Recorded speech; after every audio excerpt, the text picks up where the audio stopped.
танымал неонатологы Микки Асовский Астанада шеберлік сабағын өткізді.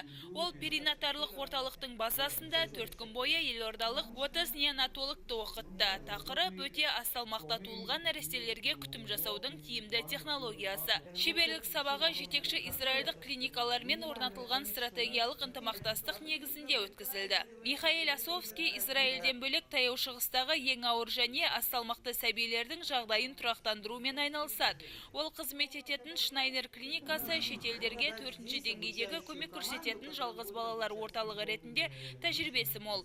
Бұл білім қорымен бөлісуге асық Ақ халаттының Қазақстанда өткізген екінші шеберлік сабағы. Мен 6 жыл бұрын Өскеменде шеберлік сабағын өткіздім. Нәтиже көңіл қуантты. Израильге де қазақстандық көптеген неонатологтар келіп, білімін шыңдап, тәжірибесін арттырды. Менің мақсатым дүниеге келген әр нәрестенің дұрыс қалыптасуына көмектесу. Шнайдер клиникасында 24-те 365 тәртібінде шала туылған нәрестелерге кардиохирургиялық, нейрохирургиялық, онкологиялық ота жасалады. Нәтижесінде сәбилердің ретинопатия, ауыр инфекция, патологиялық аурулардан толық емдейді. Мы не теряем детей.